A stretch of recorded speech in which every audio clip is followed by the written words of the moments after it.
A piercing scream ripped through the still dawn of Copper Creek as Belle Rowan burst out of Widow Marcia's boarding house, tears streaking her cheeks, honey gold hair tumbling free of its pins. Before we kick off this adventure, don't forget to hit like on the video and let us know in the comments where you're watching from. The year was 1875, and in a settlement where gossip outran the stagecoach, a single vicious rumor had just wrecked her good name. "I am not with child," she cried, her voice cracking as townsfolk turned, some with open scorn, others hungry for scandal. Only 22, Belle had always been the picture of respectability, the daughter of the late Silas Rowan, a respected doctor, and the beloved schoolteacher for 3 steady years since his passing. She'd lived quietly, saving every hard-earned dollar and keeping mostly to herself. But a few poisonous words from Hattie Briggs, the county's sharpest-tongued gossip, were enough to shake it all apart. "No decent place will have you now," Hattie sneered from the doorway, thin lips curling in triumph. "Not in your condition." Belle spun, blue eyes blazing. "There is no condition. You're spreading lies because I refuse to marry your nephew." A curious crowd swelled along Main Street. Among them, Marshal Zane Porter stepped forward, brow furrowed.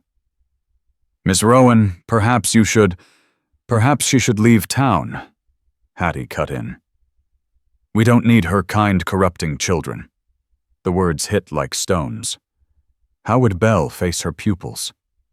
Their parents? In 1875, a woman branded as carrying a child out of wedlock might as well be ruined.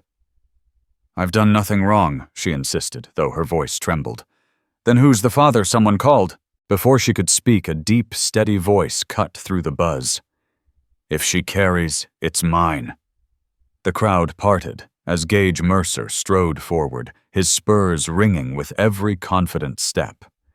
At 28, he was the territory's most successful rancher, his land stretching to the horizon and his reputation nearly as wide. Dark hair curled beneath his weathered Stetson, and hawk-sharp eyes locked on Belle. She stared, stunned. They'd barely exchanged greetings in 3 years. "What was he doing, Mr. Mercer?" Marshal Porter said, clearly startled.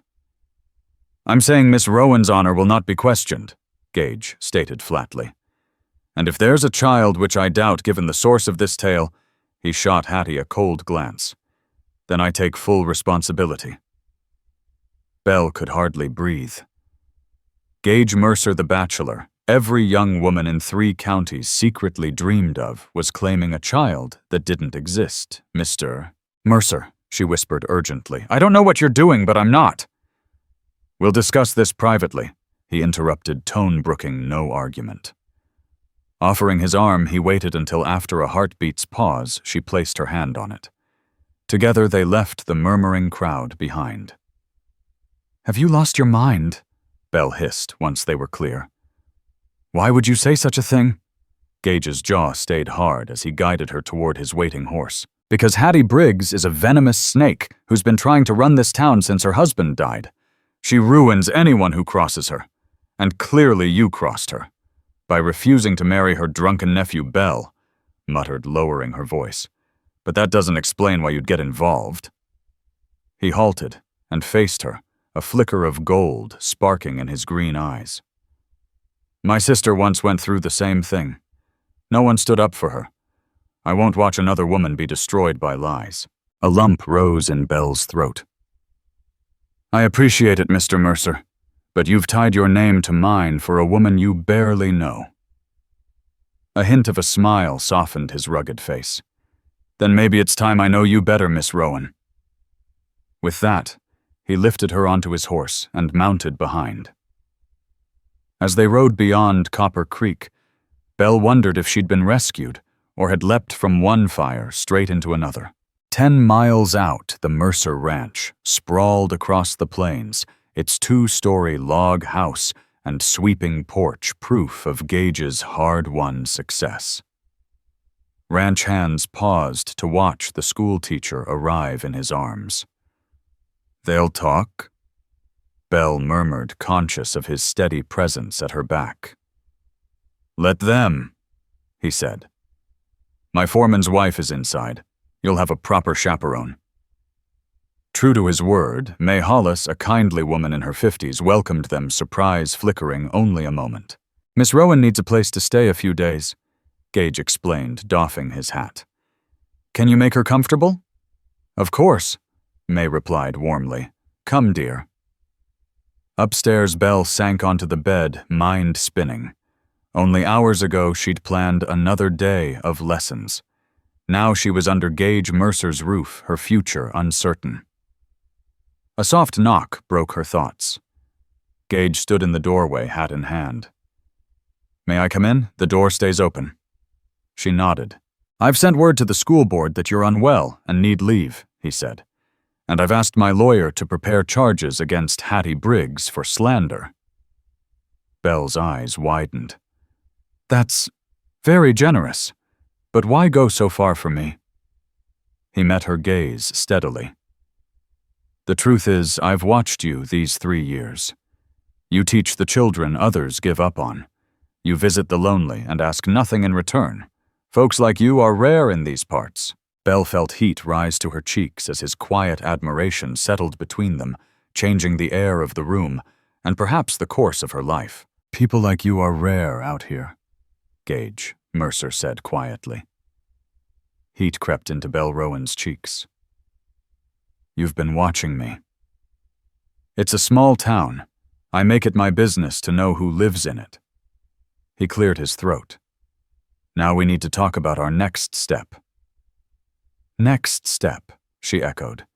The gossip about you won't simply vanish. We have to deal with it. Belle paced to the window. But there's nothing to deal with. I'm not carrying a child. I've never even... She broke off, mortified. I know, Gage said gently. But Hattie Briggs has already planted doubt. In a month or two, when no child appears, she'll claim you lost it or say she was misled. Either way, the stain on your name will remain. Belle turned, heart pounding. What do you suggest? I suggest we marry. She blinked, as though she'd misheard.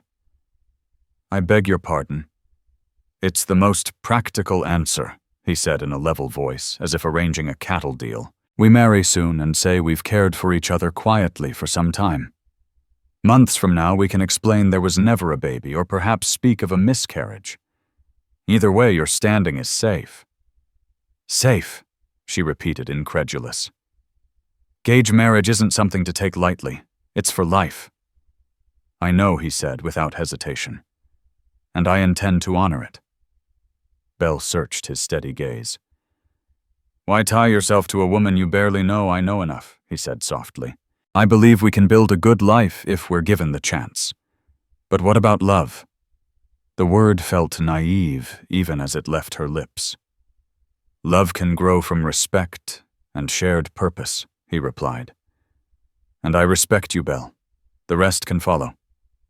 She looked out at the wide sweep of prairie thoughts churning. Marriage to Gage Mercer would silence every cruel whisper.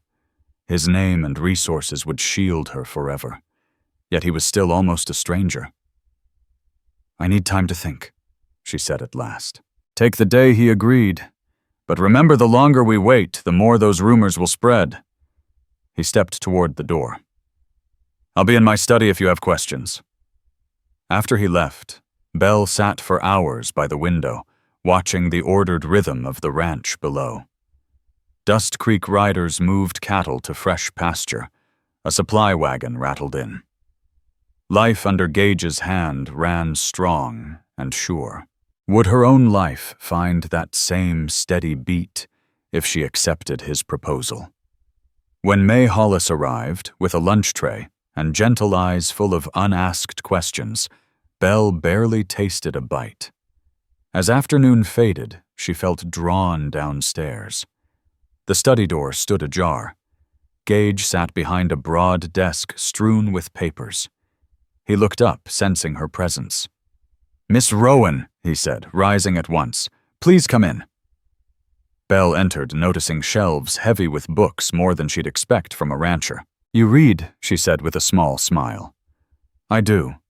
My mother insisted on it even out here. You mentioned a sister." "Yes. Nora Boone. She lives in Denver now with her husband, Grant Boone, and their children." His face darkened. "After what happened to her, my father sent her east for a time. She came back only 5 years ago." Belle's heart tightened. What happened to the man, the father of her child? Gage's jaw hardened. He denied everything, called her vile names. The town believed him. "That's why I stepped in today. I couldn't watch history repeat itself." Belle moved closer. "Mr. Mercer Gage," he corrected gently. "If we're to marry, use my name." If she said firmly, "I haven't agreed yet." "But you're considering it," he replied, sure as sunrise. She let out a long breath. "Yes, but I need to know what such a marriage means. Could I keep teaching? Would I have a voice in our home? What would you expect of me?" "You may keep teaching if you choose," he answered without pause. "You'd be mistress of this house in every respect. And as for us, I'd hope for a true marriage in time, but only when it feels right for both of us. I'd never force it." His reasonableness eased her, yet questions lingered. And if after a while we found we couldn't live together, then we'd make the best of it like many couples do. "But I don't believe it will come to that. You sound very sure. I built this ranch from nothing," Gage said simply. "I don't start what I expect to fail." There was strength in his certainty. Belle weighed her options, returned to Copper Creek to face relentless stares and risk losing her school, or leave and start over alone. "If I agree," she said at last, "I want a real courtship first, even if brief.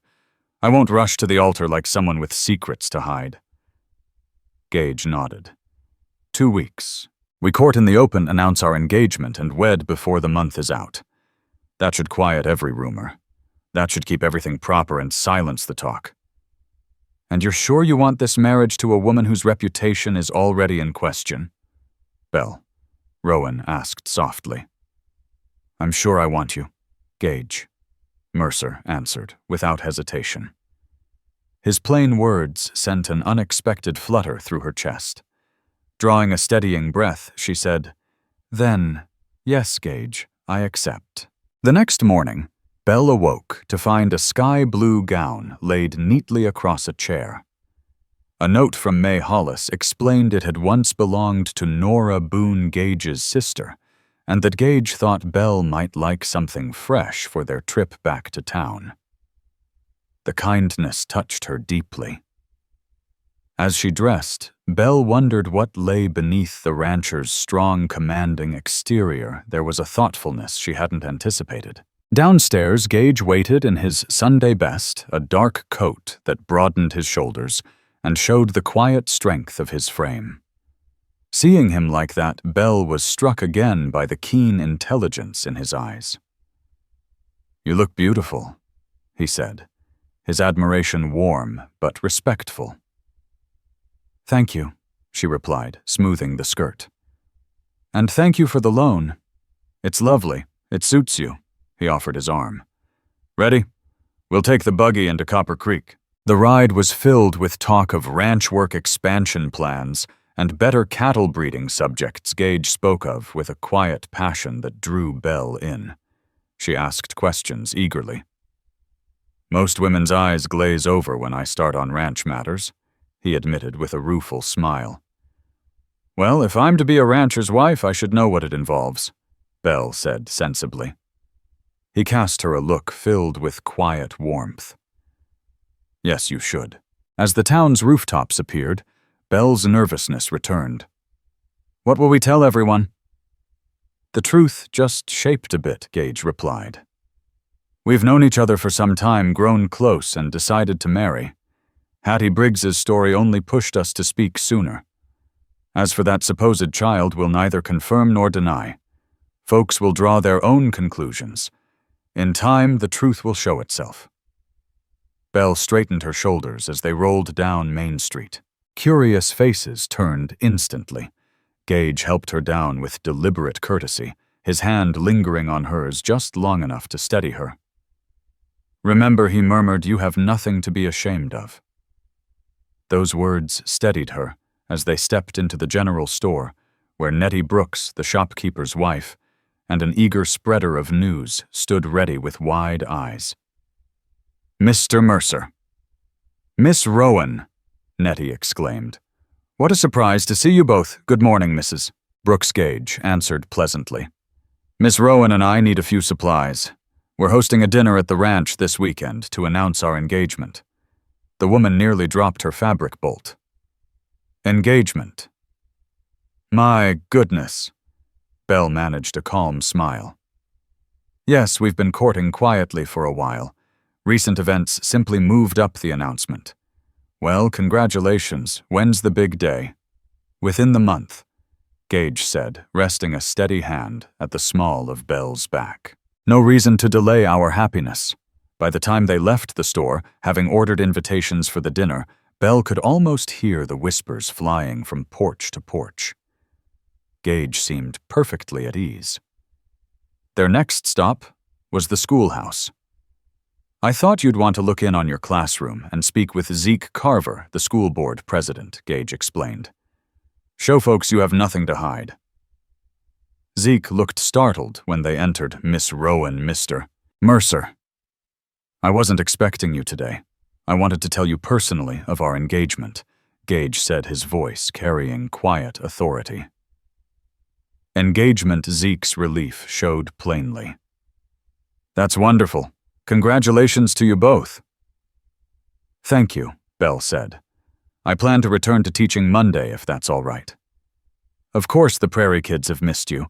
After a brief talk on school matters, they continued to the church. Pastor Owen Frost listened with pleasure as they set a wedding date 3 weeks away. By midday, their news had traveled every street in Copper Creek. Just as they turned to leave town, a sharp voice rang out. "Well, if it isn't the happy couple." Hattie Briggs approached, eyes calculating. Quite the convenient match, a quick wedding to cover a delicate situation. Gage's face hardened. "Mrs. Briggs, choose your next words carefully. My lawyer is already preparing papers about your slander against Miss Rowan." Hattie faltered, then tried to recover. "Slander. I merely expressed concern for a young woman in trying circumstances." "You spread vicious lies," Belle said, quiet but firm. "And you did it because I refused your nephew. That speaks to your character, not mine." Several townspeople had stopped to watch, and Belle saw from their faces that her words landed true. "Mr. Mercer and I have been courting privately for some time," she continued, drawing strength from Gage's steady presence. "We intended to share our engagement when the moment felt right. Your rumor only hurried what was bound to happen. Your lies only sped up what we already intended." Belle Rowan said evenly. Gage Mercer drew her closer, his arm firm around her shoulders. "Find another pastime, Mrs. Briggs. Spreading poison about my future wife will end poorly for you." Without waiting for a reply, he led Belle back to the buggy, leaving Hattie Briggs sputtering in the dust. As they rolled out of Copper Creek, Belle finally let out the breath she'd been holding. "Thank you," she murmured. "For standing with me," she added when he looked over. "Always," he said simply, and something inside Belle shifted. Maybe this marriage begun out of necessity might hold more than duty. The 2 weeks of formal courtship passed in a rush. Gage called every day, bringing small gifts, a leather-bound book of poetry, wildflowers gathered from the hills, a hand-carved box for her school supplies. They rode the buggy at dusk, strolled through town arm in arm, and sat side by side during Sunday service. To every eye, they looked like a couple deeply in love. Belle returned to teaching, meeting her Prairie kids with renewed spirit. Parents who had once doubted her now kept silent, unwilling to challenge the powerful rancher who so publicly defended her. And Belle found herself genuinely enjoying Gage's company. He was well-read, despite a frontier upbringing, quick with a dry remark that caught her off guard. More important, he listened when she spoke of her pupils and her hopes for the school offering ideas instead of dismissing her thoughts as so many men might. The engagement dinner at the Mercer Ranch became the talk of the territory. Gage spared no expense bringing a chef from Denver and filling the house with flowers and candlelight. Belle wore the deep green silk gown he insisted she have, feeling more radiant than ever. "You look breathtaking," Gage whispered as he helped her welcome guests. The warmth in his eyes made Belle wonder how much of their courtship was still a careful act. Even Hattie Briggs had been invited, though she declined, pleading another engagement. Few missed her. Town leaders and neighbors came with open hearts and well wishes. When it was time for a toast, Gage lifted his glass. To Belle, he said, his voice carrying through the lamplight, whose kindness, intelligence, and beauty have captured my heart. "I am the luckiest man alive." The sincerity in his words brought a sudden sting of tears to Belle's eyes. Surrounded by friends and music, she realized she was falling in love with Gage Mercer. What had begun as a desperate bargain now felt startlingly real, at least for her. Whether he felt the same remained the one question. Later that night, after the guests had gone and the house grew quiet, Gage found Belle standing on the porch under a blanket of stars. "Was the evening to your liking?" he asked, joining her at the railing. "It was perfect," she said truthfully. "Thank you for every detail." "My pleasure." He hesitated, then faced her fully. "Belle, there's something I need to tell you before we wed." Her heart skipped. "Yes. When I claimed the child might be mine, it was pure instinct. I wanted to shield you." He paused, eyes steady. "But the truth is I'd noticed you long before that day. From the first time I watched you teaching under the oak tree while the school roof was being fixed, I was drawn to you." Belle's breath caught. "You never said anything." "What would I have said? Miss Rowan, I admire how you keep arithmetic lively for 8-year-olds. His self-mocking smile warmed her. "I'm not a man of many words. I speak through actions, like offering marriage when you were under attack. Like offering to marry a woman you'd admired for 3 years, she corrected softly. He nodded. Exactly. Hattie's vicious rumor gave me the excuse I needed, though I'd have preferred a proper courtship from the start. Belle searched his face, scarcely daring to believe. "Are you saying you have feelings for me, that this isn't just convenience?" Gage reached out, giving her room to pull back, and gently brushed a strand of hair from her cheek. "I care for you deeply, Belle, more than I expected to care for anyone. If you still wish to marry, I promise to spend my life making you happy." It wasn't a grand declaration of love, but it was more than enough for now. "I care for you too," she whispered. Emotion thick in her throat. These 2 weeks have meant more than I can put into words. His smile was like sunrise over the peaks. Slowly he bent and kissed her, light and questioning. Belle's heart soared as his arms wrapped around her, drawing her near. When they parted, both breathless, Gage rested his forehead against hers. 3 more days, he murmured. 3 more days and I can call you my wife. 3 more days, Belle echoed, no longer dreading the wedding, but yearning for it. The ceremony took place in Copper Creek's small church, trimmed with prairie flowers and bright ribbons arranged by the excited prairie kids. Belle wore a simple yet elegant white gown with lace Gage had ordered from St. Louis. Tiny white blossoms crowned her hair, and she carried a bouquet of fresh wildflowers.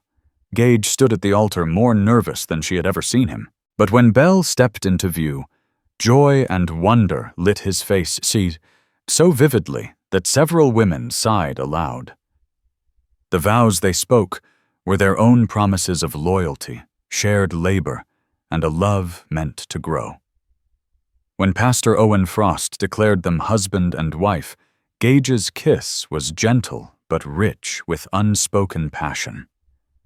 The celebration spilled into the schoolhouse, now bright with garlands and lanterns. Children darted among the guests' music from fiddle and piano, filling the warm night as couples danced and laughed under the Copper Creek stars. Belle and Gage Mercer moved as one on the dance floor, his steady hand warm at her waist. "Happy Mrs. Mercer," he murmured against her ear, the name sending a thrill through her. "More than I ever dreamed," she replied, meeting his gaze. His eyes darkened slightly. "I'll be happier still when this party winds down and I can steal you away." Belle blushed, fully understanding. All the shyness she'd once felt about marriage now mingled with a quiet eagerness she hadn't expected. As the evening waned and they prepared to leave for the ranch, now truly their home, Belle was surprised when Hattie Briggs, who had lingered at the edge of the festivities, stepped forward. Mrs. Mercer Hattie said stiffly, "I wish to offer my congratulations." Belle regarded her carefully. "Thank you, Mrs. Briggs."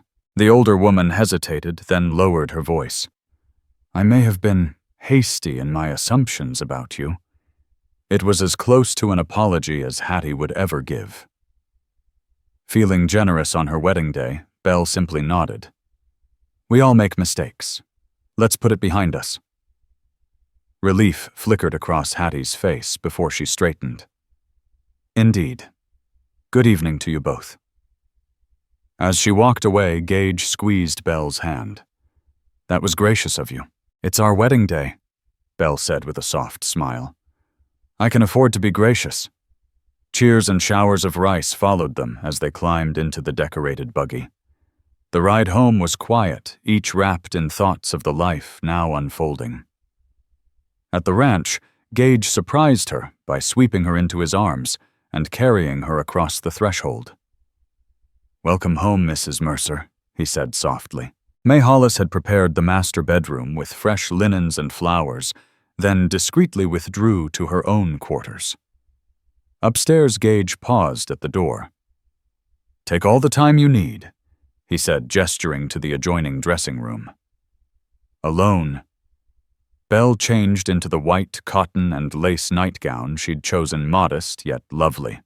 After brushing out her hair, she drew a deep breath and stepped back into the room. Gage had shed his jacket and vest. He turned at her entrance, and the look in his eyes, admiration, desire, and something deeper, quieted her nerves. "You're beautiful," he said simply.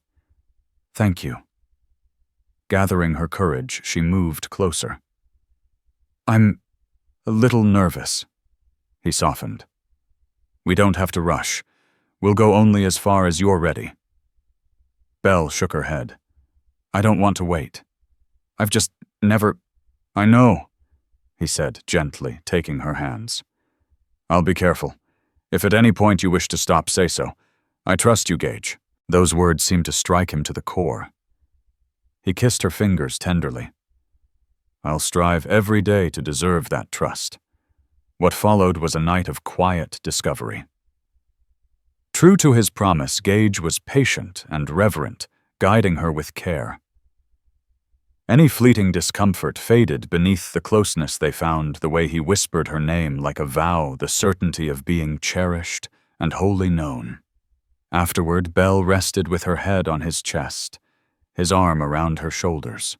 "Thank you," she whispered, "for standing up for me that day, for everything you said." He shifted to meet her gaze. "I think I was waiting my whole life to find you. I just didn't know it until that moment." The words washed over her like a blessing. "I love you," she said, the truth rising from her heart. His breath caught, then he drew her tighter and kissed her with quiet conviction. "I love you too," he murmured. "More than words will ever tell." Sleep came easy, wrapped in each other's arms. Belle marveled at how a cruel rumor meant to destroy her had led instead to her greatest joy. 3 months into their marriage, the rhythm of their life felt natural and strong. Belle continued to teach riding into town with Gage each morning and back each afternoon. The prairie kids adored the tall rancher, who sometimes joined their lessons to explain cattle work or tell stories of the early frontier. The malicious whispers had long since faded. Some claimed she had lost a child. Others admitted the gossip was baseless. Either way, the matter was forgotten. Belle, meanwhile, had grown to love ranch life, learning to ride with confidence to identify the prairie grasses that nourished the herd, even lending a hand with simple veterinary chores. Gage took equal interest in her calling, donating books and supplies for the school, and planning an addition to fit the growing number of students. Together, they balanced each other perfectly, his quiet steadiness complementing her lively warmth. And if neighbors noticed how his eyes followed his young wife with open devotion, or how Belle's face brightened whenever he entered a room, they only smiled and called it a fortunate match. One crisp autumn evening, as sunset painted the far-off mountains in gold and purple, Belle reached for Gage's hand and laid it gently over her midsection. With a secretive smile, she said, "I have something to tell you. It seems Mrs. Briggs's rumor was only ahead of its time." Gage Mercer's look of puzzlement shifted to dawning wonder as Belle's meaning sank in. "You're with child, truly." Belle's eyes shone as she nodded. "Doc Levi Grant confirmed it yesterday. We'll be parents come spring." With a shout of pure joy, Gage swept her from the chair and spun her around, uncaring who might see their usually reserved boss celebrate like a boy. When he finally set her down, his eyes glimmered. "A child," he whispered thickly. "Our child." "The irony isn't lost on me," Belle said with a wry smile. "After all the talk about a pregnancy that never was here, I stand genuinely expecting." Gage laid a protective palm over her still flat stomach, his touch reverent. "Life does have a way of circling back." Then his face grew serious. "Are you happy about this truly?" Belle's heart swelled at the man who always thought first of her feelings. "Beyond happy. I can't imagine a greater blessing than raising a family with you in the home we've built together." His answering grin was radiant. "Nor can I." He held her close, chin resting lightly on her hair. "When should we tell folks?" Soon, Belle said, mischief in her smile. "I admit I'm curious to see Hattie Briggs's face when she learns her false rumor has turned true." Gage chuckled, the sound rumbling through her. "Maybe we should send her a special notice." Belle gave a mock gasp, then laughed with him. "That would be wicked. Deliciously so," he agreed, kissing her hair. "But you're right, we're above that now." They sat in easy silence, watching the first stars prick the twilight. Belle thought back over the unlikely path that had brought them here, from a public accusation to a marriage of convenience to a love that deepened every day. "What's on your mind?" Gage asked gently. "I'm thinking how often life's best gifts come wrapped in its hardest trials," she said. "If Hattie hadn't started that cruel rumor, we'd have found our way to each other anyway," he finished with quiet certainty. "I was already working up the courage to court you proper." "You were—" Belle looked up, surprised. "I had a whole speech ready. Been rehearsing it for weeks," he admitted, a little sheepish. "And what did this grand speech include?" she teased. He cleared his throat. It began. "Miss Rowan, I've admired your kindness and good sense from afar. I'd be honored if you'd allow me to call on you." Then it went on quite a bit about your many virtues, and how I hoped one day you'd think me worthy of your affection. Belle's eyes softened. I'd have said yes at once, even to the rough rancher who hardly came to town and scowled more than he smiled. "Especially to him," she said, tracing the hard line of his jaw. "Because I'd noticed that man too helping old Mrs. Grayson with her parcels, standing up for the Chinese laundry workers when others mistreated them. I knew the good heart behind the stern look." Gage caught her hand and kissed her palm. "How did I get so blessed?" "We both did," Belle whispered, and kissed him fully. As the first cool night breeze swept the porch, they moved inside arms twined, already mulling names for their child and colors for the nursery. The very rumor meant to ruin Belle's life had given her everything she'd ever prayed for: a steadfast husband, a warm home, and now a child on the way.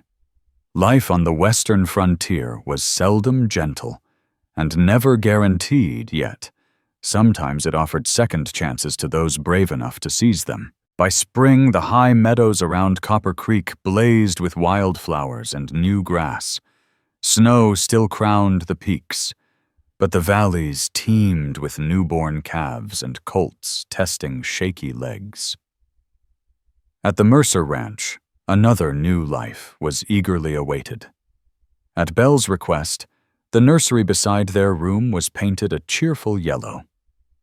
Gage spent late nights fashioning a cradle with his own hands until every curve and joint was perfect. Mayhollis stitched tiny gowns and quilts, while neighbors and prairie kids sent handmade gifts daily. Belle's growing figure left no secret. She had reluctantly paused her teaching as the birth drew near, promising her pupils she'd return in autumn, perhaps with a little helper in tow. Gage became even more watchful, adjusting her pillows a dozen times each night and scouring every book on childbirth he could find to Doc Levi Grant's quiet amusement. "If every father were as attentive as yours," Doc Grant told Belle during a checkup, "my work would be a holiday." One bright April morning, Belle sat in the garden Gage had planted for her, savoring lilac-scented air, when she felt the first faint twinge. Remembering the doctor's counsel, she stayed calm, noting the time, as she kept knitting a tiny cap. When the second pain came stronger, she set the yarn aside and called for May, who swiftly dispatched one Dust Creek rider to fetch Gage and another to gallop for the doctor. Gage arrived in record time, his face pale. "Is it time? Are you all right? Should I carry you upstairs?" Belle managed a smile through the tightening ache. "I'm fine. And not yet. The pains are still well apart. Doc Grant says a first child can take its time." Still, Gage insisted on helping her to their room, where May had readied fresh linens and warm water. The long hours that followed tested them both. Belle with the hard labor of bringing life into the world, Gage with the helpless ache of watching the woman he loved suffer pain he couldn't take away. As the sun dipped low, Doc Levi Grant arrived, calm and sure. "You're doing wonderfully, Mrs. Mercer," he said after a careful check. "Not much longer now." Gage refused to leave Belle's side, holding her hand through every contraction, brushing damp hair from her brow, and whispering steady words of love and courage as evening settled over the homestead. Doc Levi Grant finally said it was time to push. Gage Mercer stayed right at Belle Rowan's side, letting her squeeze his hand with a strength he never knew she had. As twilight deepened and the first stars lit the prairie sky, a new sound joined the night, loud, fierce, and perfect. A daughter Doc Grant announced, laying the tiny, wailing bundle on Belle's chest. A strong, healthy girl. Exhaustion vanished as Belle gazed at the small, crimson face, the dark tuft of hair, the miniature fingers already wrapping around hers. "Gage, look," she whispered, tears of pure joy spilling down her cheeks. "Look what we made." For a heartbeat, Gage couldn't speak. He touched his baby's cheek with a trembling hand, awe etched across his face. When words finally came, they were rough with feeling. "She's perfect. You're both perfect." Once the baby was bathed, weighed, and swaddled, and Belle made comfortable, Doc Grant promised to return at daybreak and quietly left. Mayhollis brought tea and toast, then slipped away, leaving the new family to their quiet joy. "What shall we name her?" Gage asked, settling gently on the bed with his daughter, balanced in his big hands. They had tossed around names, but saved the choice for this moment. Belle studied the tiny features already showing hints of Gage's strong lines softened by her own. "Lila," she said softly, "for your sister Nora Boone's little girl, the one who once needed someone to fight for her. So our child will always know she comes from strength and resilience." Gage's eyes glistened. "Lila," he repeated, testing the sound. "Lila Mercer." And for her middle name, Belle added, "I'd like to honor my mother, Ada Rowan. It's perfect." Gage agreed, his heart so full it hurt. "Welcome to the world, Lila Ada Mercer." As if she knew her name, the newborn opened eyes blue for now, but carrying a promise of her father's striking green, and peered solemnly up at them. "She has your serious look," Belle teased. "And your keen curiosity," Gage countered, watching the baby's bright eyes shift between them. "She'll have her mother's brains for sure." "And her father's kindness," Belle said, brushing his cheek. "Thank you, Gage." He looked surprised. "For what? For giving me this life, this love, this family." She motioned toward their little circle. "When I think how differently things might have turned out." Gage kissed her gently. "No more what-ifs. Only what is and what's ahead." Word of Lila's birth soon spread through Copper Creek. Neighbors arrived with gifts and blessings, including Pastor Owen Frost, who prayed over the child, and delighted prairie kids who marveled at their teacher's tiny baby. Even Hattie Briggs came bearing a delicate, hand-stitched christening gown. Time and proof of Belle and Gage's devotion had softened the older woman's sharp edges, though she'd never admit she'd been wrong. "She has your eyes," Mr. Mercer, Hattie said, with uncharacteristic gentleness, and perhaps Mrs. Mercer's chin. "We think so too," Belle answered graciously. Before leaving, Hattie paused, stiff, but sincere. "I may have misjudged things last year. This child is clearly a blessing to you both." Standing protectively beside Belle, Gage simply nodded. "She surely is." After Hattie left, Belle smiled up at her husband. "That must have cost her. Less than the price to her own good name if she kept shunning us," Gage replied dryly, eyes twinkling. "After all, we're the biggest donors to the church's restoration fund." Belle laughed, jostling little Lila, who nursed contentedly. "So you do use your influence for good?" "Always," he said, growing serious. Kneeling beside her chair, he added quietly, "Belle, these past months, being your husband, and now a father, it's more than I ever dreamed possible." "For me as well," she answered, voice soft. "When I first came to Copper Creek after my father Silas Rowan passed, I thought teaching was my only calling. I never imagined this kind of joy." Gage rested his palm lightly on Lila's small head. "I swear to you both I'll spend my life making sure you never regret choosing this life with me." "I never could." Belle said, conviction in every word. As if in agreement, Lila let out a tiny sigh and curled her hand around her father's finger. 5 years swept by in what felt like a heartbeat. Under Gage's steady management, the Mercer Ranch flourished into one of the territory's finest spreads. Belle returned to teaching now, in a bright schoolroom Gage built on the ranch for the prairie kids and for children of the Dust Creek riders who worked their land. Lila grew into a spirited 5-year-old with Gage's green eyes and Belle's honey-blonde curls. She trailed her father around the corrals, already a natural with horses, and devoured every story Belle read to her. She wasn't the only child. 2 years after Lila's birth, Belle gave Gage a son, Finn Mercer, named in honor of both her father and Gage's family line. At 3, Finn showed signs of his father's quiet grit and his mother's gentle heart.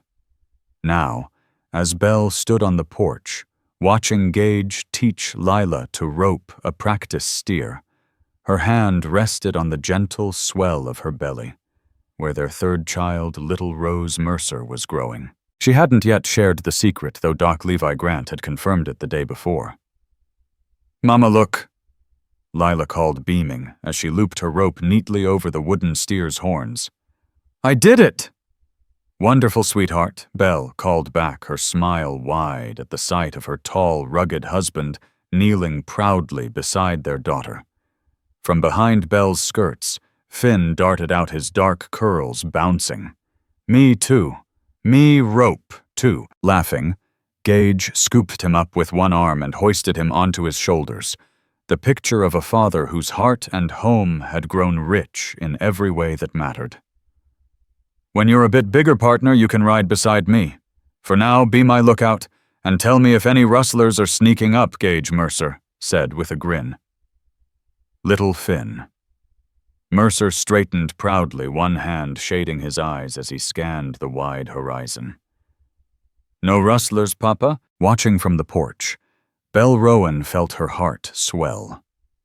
This family, built from what began as a desperate bid to save her good name, was the greatest blessing she could imagine. That night, after the children were tucked in, Belle and Gage sat side by side on the porch swing, her head resting on his shoulder, as the stars kindled above the Colorado hills. These quiet moments after days filled with ranch chores, teaching, and parenting were treasures of their own. "I had a letter today from Nora Boone Gage," said, speaking of his sister in Denver.